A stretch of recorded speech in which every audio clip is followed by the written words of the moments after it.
예, 주말 동안 미세먼지 때문에 비상이었습니다. 누구나 요즘은 미세먼지 상태를 알려주는 스마트폰 앱을 깔아두고 체크를 하곤 하죠. 그런데 이거 믿을만 한가요? 앱마다 제각각이고 이게 이렇게 된 이유가 다 있는데 오늘 탐사 플러스가 취재한 결과를 보면 매우 충격적이기까지 합니다. 우선 정부가 측정해서 공개하는 실시간 미세먼지 농도, 이게 실제보다 낮다면 어떨까요? 저희 탐사 플러스 취재팀 확인 결과 측정 방법에도 문제가 많았고 이걸 수치로 환산하는 건 그야말로 주먹구구였습니다. 그러니까 실제 값은 인터넷에서 확인하는 것보다 훨씬 더 높을 수 있다는 것이 취재 결론입니다. 윤세민아 기자의 보도입니다. 전국적으로 미세먼지 수치가 크게 치솟은 지난 23일 새벽, 서울시가 미세먼지 주의보를 발령합니다. 서울 전역의 시간당 미세먼지 평균 농도가 매우 나쁨 수준인 세제곱미터당 165 마이크로그램까지 치솟은 상황이었습니다. 33시간 동안 이어진 주의보가 해제된 건 어제 정오. 서울시는 주의보 해제 기준인 100 마이크로그램 이하까지 떨어졌다고 밝혔습니다. 그런데 같은 시각 환경부 산하 한국환경공단이 운영하는 에어코리아에는 서울 지역 절반 이상이 붉게 물들어 있습니다. 미세먼지가 여전히 주의보 발령 수준인 매우 나쁨에 해당한다는 겁니다. 양측의 예보가 엇갈린 건 위험도를 산정하는 기준이 서로 다르기 때문입니다. 에어코리아 같은 경우에는 지금 24중 예측이동 평균을 바탕으로 등급을 매기고 있거든요. 일단은 가장 중요한 건 지금 현재 농도거든요. 시민들은 혼란스럽기만 합니다.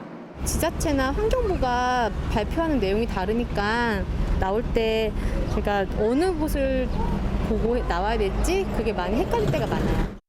환경부 예보나 지자체의 주의보 발효 기준이 되는 실시간 미세먼지 측정치도 왜곡되고 있다는 지적이 나옵니다. 환경부와 각 지자체들은 전국 측정소에서 측정한 실시간 미세먼지 농도 중 이전 시간대나 인근 지역에 비해 지나치게 높은 값은 실시간 공개에서 제외합니다. 정확하지 않은 수치가 공개될 경우 국민들의 불안감을 조성할 수 있다는 이유에서입니다. 그런데 문제는 지나치게 높다는 것만 있을 뿐 어떨 때 제외하고 넣는지에 대한 기준이 없다는 겁니다. 선별의 기준이나 이런 게 경험치 위주일 수밖에 없고 솔직히 말씀드리면 이거는 모호한 측면이 없잖아 있어요.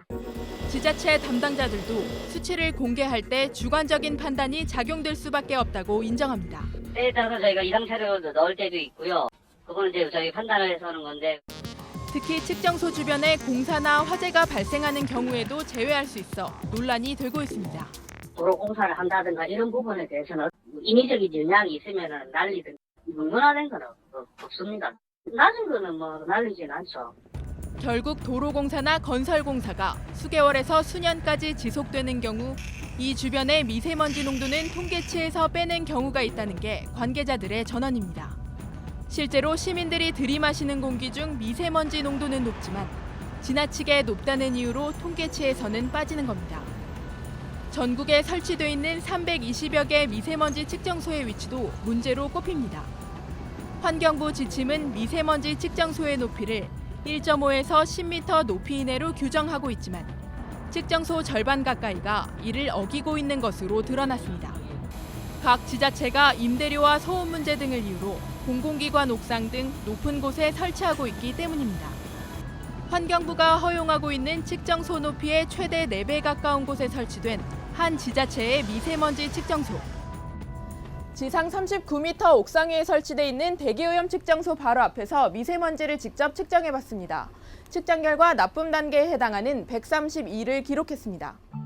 옥상에서 측정한 미세먼지 농도가 지상과는 얼마나 차이가 있을까? 이번에는 시민들이 많이 오가는 지상 높이에서 미세먼지를 측정해봤습니다. 그랬더니 매우 나쁨 수준에 해당하는 164를 기록해 옥상에서보다 약 20% 정도 높았습니다. 바람의 색이 바람의 방향에 따라서 달라지기 때문에 높아질수록 어떤 오염도가 확산이 됨으로 인해서 훨씬 낮게 측정값이 나올 수가 있죠. 독일 등 유럽에서는 보행자들이 오가는 길가에 측정기를 설치하도록 하고 미국의 경우 측정기 높이는 물론 각도까지 제한을 두고 있습니다. 측정소 개수가 적은 지방의 경우 실시간 미세먼지 농도의 정확도는 더 떨어진다는 지적이 나옵니다. 서울 면적의 12배가 넘는 충남에는 측정소가 서울의 5분의 1에 불과한 7곳 뿐입니다. 측정소 간 간격이 최소 9km 이상인 지방의 경우 한 곳의 측정값이 대표성을 갖기 어려울 수밖에 없습니다. 취재진이 서울 송파구 측정소와 불과 2km 떨어진 곳에서 미세먼지를 직접 재봤더니 세제곱미터당 각각 171과 101 마이크로그램으로 큰 차이가 났습니다. 실제 국민들이 생활하고 있는 공간보다는 월등히 낮은 농도를 국가에서는 모니터링 자료로 활용을 해서 그걸 갖고 정책을 결정을 하다 보니까 이건 사실은 국민들을 기만하고 있는 거라고 봐야 되는 거거든요. 탐사 플러스 윤세민입니다.